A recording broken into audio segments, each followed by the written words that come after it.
Hi, podcast peeps. Welcome to another episode of the Age Groupies Podcast, part of the United WeCast Network. I'm Lindsay Hiken, and along with my co-host, Mike Ergo, I'm here to talk to you about all things related to endurance sports from an amateur athlete perspective and about living that multi-sport lifestyle. Plus, we share the other random thoughts that pop into our heads. You can follow this show on Instagram and Facebook at Age Groupies, and look us up by name, Lindsay Hiken and Mike Ergo on Strava. If you have questions, comments, or topic ideas, feel free to email us at agegroupies@gmail.com. And if you enjoy the show, please leave a rating and review on iTunes, wherever you get your podcasts. So our guest today is Sarah Hartmann, who is the executive director of the IRONMAN Foundation. And we had the opportunity and pleasure to interview Sarah at the Ironman Santa Rosa 70.3 Expo venue. She took time out of her super busy day to sit down with us and talk about what IRONMAN Foundation is and what it does, and how we as athletes can participate. And she is just an amazing woman and a real pleasure to talk to. And I'm so happy that the sport has somebody like her in it helping us out. And in fact, I have, after speaking with her, I've decided that when I do my next Ironman, I'm going to do it through the foundation, because I didn't even know all the amazing things that they do, and I was so blown away. So I hope you enjoy the interview as much as we did doing it. And without further ado, here is our conversation with Sarah Hartmann. So welcome back, podcast peeps. We're here back on the Age Groupies, plural now, because we're both age groupies. That's right. There's two of us. So we have the honor of being here with Sarah Hartmann, Executive Director of the IRONMAN Foundation. Thank you so much for taking time out of your very busy, demanding work schedule to be on our podcast. Thanks for having me. It's an honor, you guys. Well, we have known each other, I think, since Kona 2017. True. And I wanted to hear a little bit more, and perhaps you can tell our listeners what exactly the IRONMAN Foundation is all about. So the IRONMAN Foundation is the charitable arm of the Ironman Group, which is the company that runs events like Ironman and Ironman 70.3, the Rock and Roll Marathon Series, the ABSA Cape Epic and the Cape Epic Mountain Bike Racing Series, Velothon. It's the largest endurance sports brand in the world, and we have the privilege of being the nonprofit arm of the company, and it's our role to create positive impact in all the communities where we race by providing grant funding and supporting service efforts and volunteerism. This is the fun part. I think for me, this is the fun part of racing, because I mean the whole hashtag Race for More really means something to me. It's fun. I mean, we both love this sport. We all love this sport.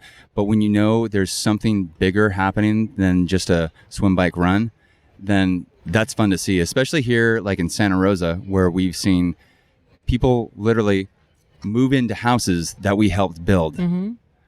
How did you come to be a part of the IRONMAN Foundation? Well, I will say that this is my third career. So sports and nonprofit, third stop on my journey, if you will. My career before this, I was an executive of a technology company for a little over a decade, and was looking, I think, for a change, and fell in with a bunch of triathletes. And I didn't know how to swim at the time, so clearly I had never done a triathlon. And I found myself, hanging out with my friends, and they'd be talking about, what was your long run today, and what were your watts on your bike, and what did you eat, and how did you poop, and all of the stuff that we talked about. Very invasive, precise questions. Lots of weird terms and numbers, and I had no idea.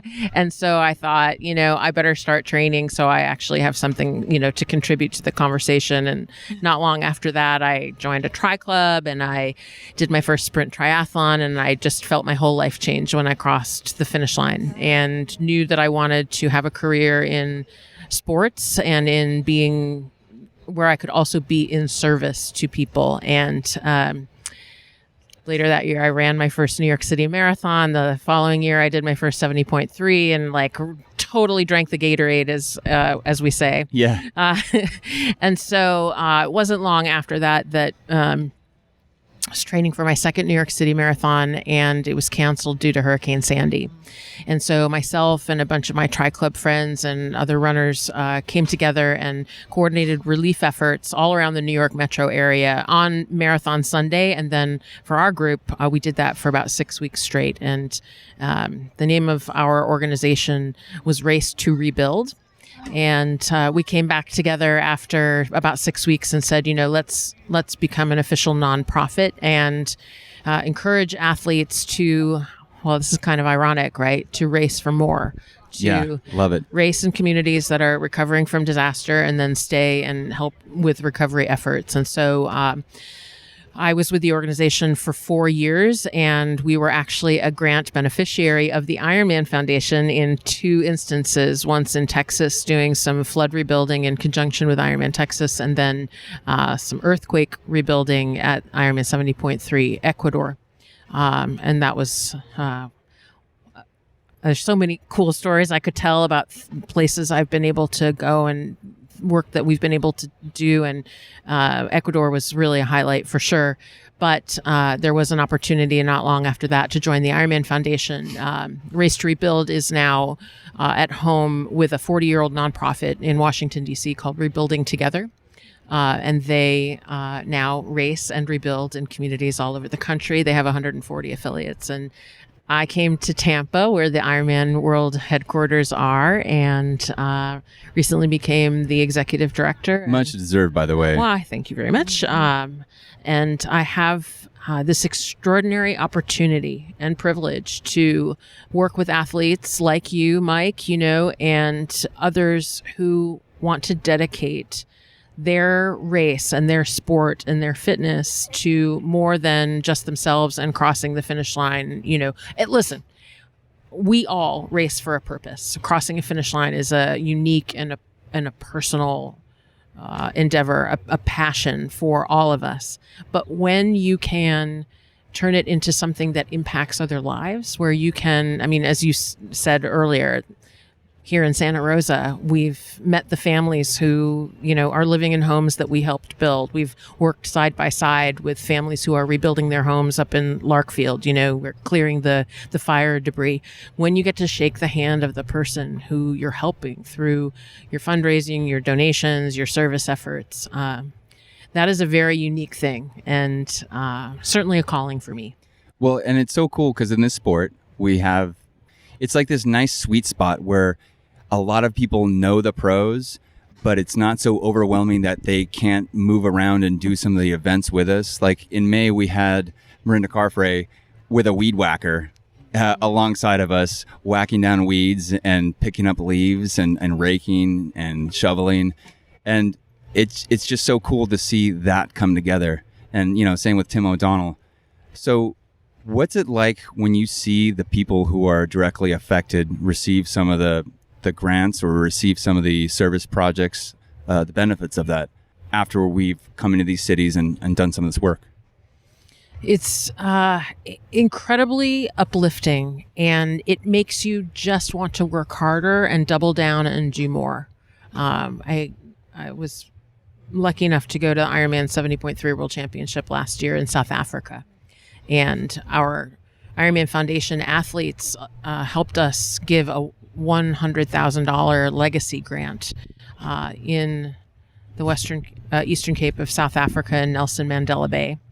We built a new daycare center. We built a learn to swim pool. We bought a new school bus, and we helped restore some cottages at an orphanage. And actually, the day after the race, got to spend the day with the kids in the orphanage. And at each moment of that experience, being met with incredible poverty and need, there was also tremendous joy.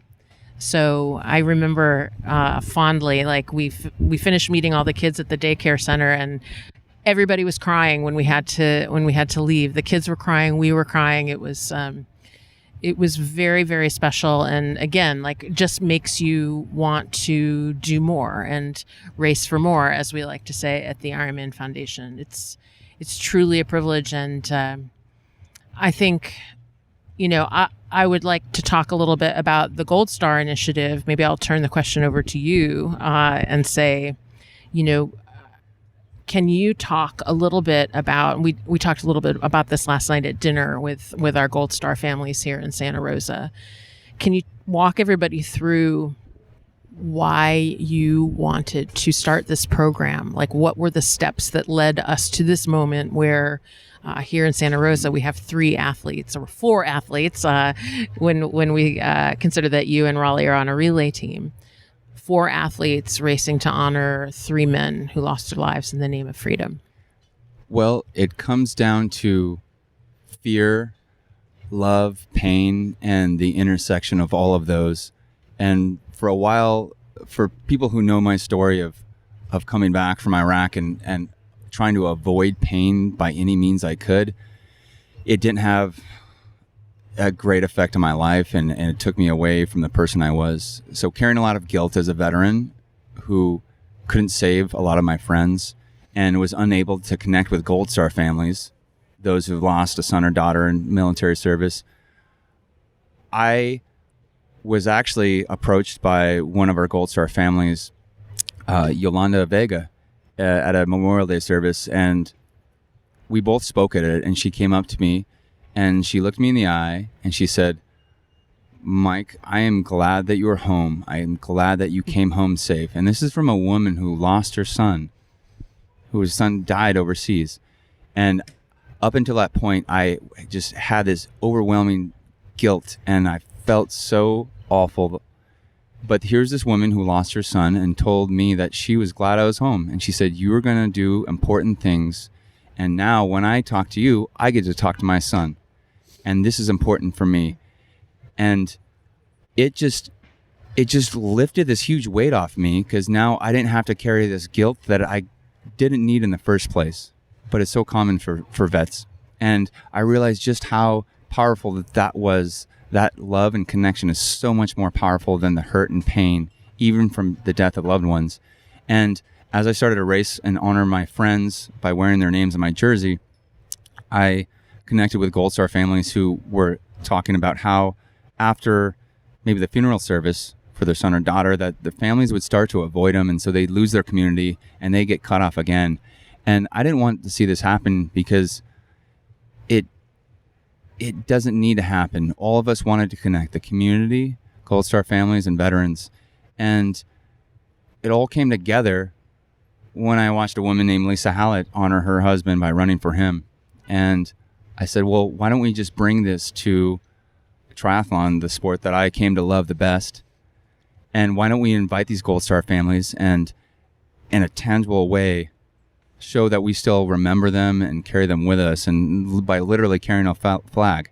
And the support we got here, where it started here in Santa Rosa, was so overwhelming and so positive that I said to you, and I asked you, can we make this a national thing? And without hesitating, you said, yeah, of course, because that's the kind of person you are. You said, this is good, we'll figure out how to make it happen. And we went from there. And just to see the smiles through the tears of these families when we cross the finish line, or when we're there talking about their sons and daughters, they just the light in their eye, and I get goosebumps just talking about it, how I was seeing it at dinner last night. It's that love is so much deeper than all the hurt, and that's why this is special, and that's why this is catching fire here. I agree. I have questions for both of you guys. So the first question is for Mike. If someone wanted to get involved in doing this particular program that you're doing, in terms of, racing for someone who is a Gold Star family, how would they go about doing that? Like, sort of, what are the qualifications? Like, what is the process of someone doing that? And then I have a similar question for you, Sarah, just in terms of being like a regular athlete. I've been involved in lots of Ironman races, and I am so grateful to the organization for making this race attainable for your regular, individuals, because I've learned a lot about myself through doing it. But if I want, and I've always been sort of like aware that there's IRONMAN Foundation, but I don't really know what it would mean for me to be involved, or how I would be involved, or like what does that look like? What is that? So if you guys could kind of each share with that, I think it would be helpful to people who are listening to this, who are inspired to participate. Well, to your first question of how people can get involved with the Gold Star Initiative, we have on the IRONMAN Foundation website a tab for the Gold Star Initiative, where a veteran who wants to race in honor of Gold Star family can sign up. And it's anyone who has ever served in the military. Doesn't have to matter when and where they were, what branch. And they sign up and they apply for a specific race, which we'll have more next year in the 2020 season. And then a Gold Star family or someone who knows a Gold Star family can help them apply to have their son or daughter honored. And we'll put these links in the show notes about how they can do that. Yeah, IRONMANFoundation.org is the website. And as Mike said, there's a Get Involved menu and Gold Star initiatives listed there. And in terms of, your second question about how athletes can get involved with the programs of the Ironman Foundation, there's a lot of information on IRONMANFoundation.org. For example, this year we have 22 different service project opportunities. So during your race week, you can come and tangibly give back and, help a community as part of your experience. We've talked a little bit about Santa Rosa. We were in Puerto Rico earlier this year. So the day after the race, took about 100 volunteers to transform a community, an abandoned school into a community center, which was very special. Later this year, we are I'm going to talk about one really big project that is really, really important. So you probably know that Ironman Florida was canceled last year, was transferred from Panama City Beach to Haines City, Florida, due to Hurricane Michael, which devastated the Panama City Beach area in October. We were all in Kona for the Ironman World Championship, and Ironman, the folks who are on the ground there in Florida, decided to do something that they've never done before, which is change locations, and we only had 3 weeks to do it. I'm still amazed that you guys pulled that off. Andrew Messick, our CEO, has said, as a company, it was our finest hour, and it was nothing short of magical. The way that operationally we were able to accomplish that. 1, 2, the Ironman Foundation raised about $200,000 in grant support for hurricane recovery efforts during that time. And then the third thing that really meant so much was that so many athletes changed their travel, changed their hotels, and came to Haines City and raced. And it was, I am full of chills talking about this when I think about those athletes and just that they were there for the folks of Panama City Beach. And so this year, earlier in May at Ironman 70.3 Gulf Coast, we were in Panama City Beach and we gave our first round of grant funding. So Panama City Beach is open and vibrant and beautiful and, hosting races. It's some of the outlying communities like Mexico Beach that are still really in need of repair and recovery and relief. And so, they're working on housing. It's a very big deal in those communities. And so we gave some grant funding to the local housing commission. They're working to build, make some long-term solutions as quickly as possible. So they're building tiny homes, kind of like we did here in Santa Rosa. Yes, I love that. Yeah. And they're doing things like transforming old shopping centers into apartments. Like they're just working as quickly as possible. And our grant funding went to some new technology. They're building 3D printed concrete homes. And it takes like 4 days. The robots can build these houses in 4 days, and they're super cute. They look like these little craftsman cottages. And when we go to Ironman Florida in November, one of the things we're doing is touring these homes and meeting the families who live there. So Ironman Florida is turning out to be a very big race for all of us, and especially Ironman Foundation work. We have the race on November 2nd. We're building 200 bikes for kids. So Bike for a Kid in partnership with Flow Cycling is a pop-up service project that we do in about 9 different race expos. Takes 5 minutes to build a bike for a kid, and you finish it off with a note to the kid who's going to receive it, and they go to local kids in need in the community. You guys can speak, yourselves as I can. Putting somebody on a bike can change their life, and that is a really cool project that's easy for athletes to do, to get involved with. So in Florida, they're getting 200 more bikes for kids. We're going to tour the 3D printed concrete homes. We are just about to announce that we have a major music star who's racing with us on Team IMF and doing Ironman Florida, and he will be playing a concert for relief at the welcome banquet at Ironman Florida. This is all so cool. And just you think about the tragedies that happen are horrible and devastating. But when you see how people come together and people drop everything, and that human spirit, that it's so beautiful to see. Yep. And that's what like the Ironman Foundation is all about. And to see this time and time again, for me, it doesn't get old. I think for most people, it does not get old, because it just, you feel it. You feel it in your heart. Yep. So day after the race on Ironman Florida, our largest service project to date, we're going to Mexico Beach, and it'll be about 200 volunteers, family, friends, staff, partners, helping to rebuild homes there.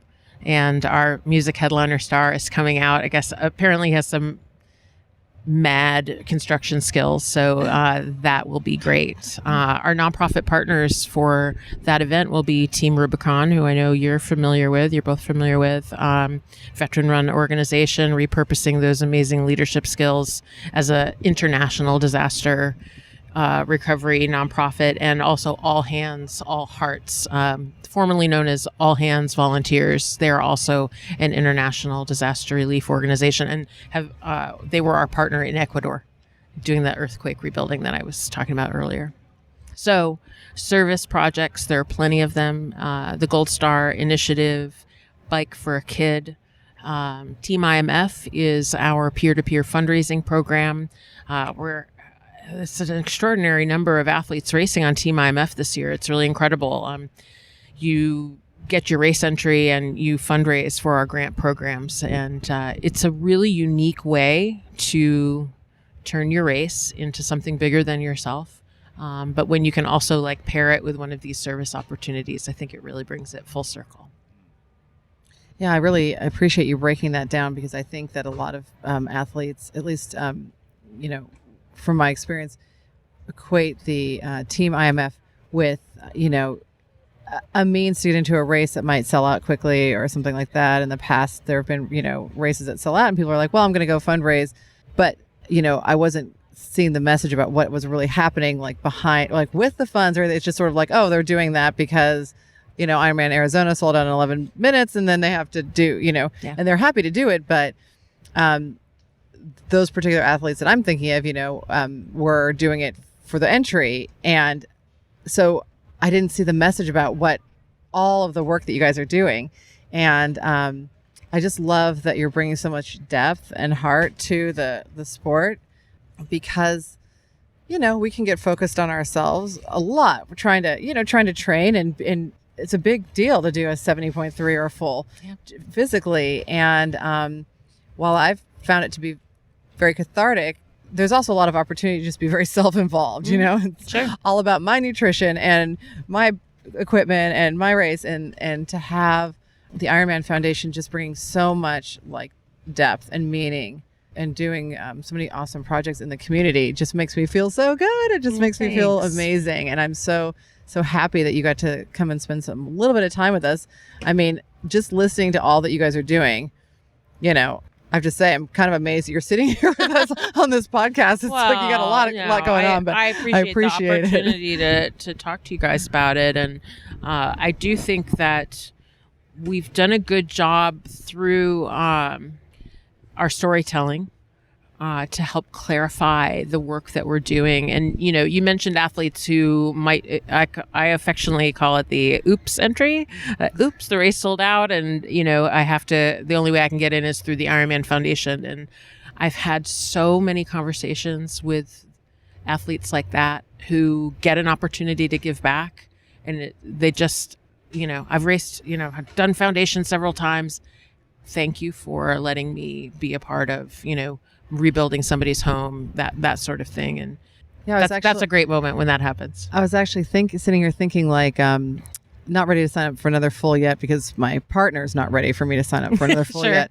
But I was just thinking to myself, like, previous to this conversation, the only likely way that I would have signed up through Ironman Foundation would have been an oops registration. Yeah.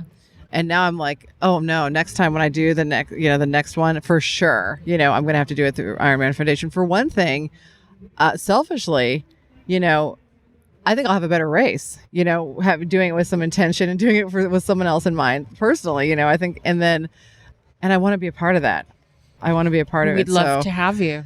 Give me another year or so for Josh to recover, and then you'll see me coming through IRONMAN Foundation. And maybe we'll get Josh involved too. We'll make him drink the Gatorade. Ooh, I like that. Yeah, because there's always relays. So before we go, how would you sum up in a couple of sentences what it means to race for more? To race for more means that you want to dedicate all of that time and energy and intention that you put into your race, your chosen endurance sport, and turn it into something larger that impacts more lives than you can count. And when I think of all the people who are doing that, like you, Mike, like you will eventually, I think there is an energy around it that is bigger than we even know, that can accomplish more than we've even dreamed. So when you talk about the Gold Star Initiative, Mike, when we talk about, putting people in homes in, Florida or here in Santa Rosa, when we talk about, we do a project every year at Ironman 70.3 Oceanside with the Challenged Athletes Foundation, where the day after the race, kids and men and women and veterans who have adaptive limbs or physical challenges get on surfboards and learn to catch a wave, which is something they never thought was actually possible. To have that experience of making that happen, that is glorious work, and it's a privilege to be around all the people who get caught up in that energy. It's infectious, and I think the more that we can bring that out in each other as athletes, in sport, and just generally as in humanity, we can be extremely powerful, intentional, and create great change.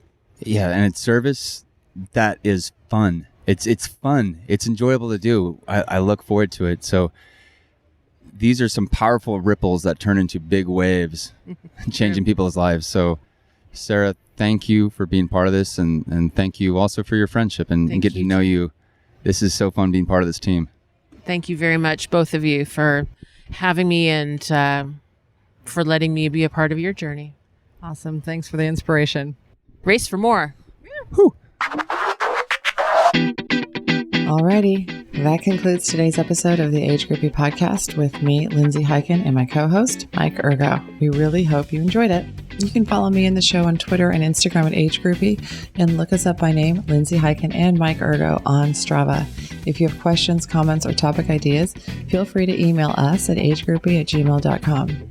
If you enjoyed the show, please leave a rating and review on iTunes or wherever you get your podcast, because it really helps us get more exposure while we try to grow this little venture.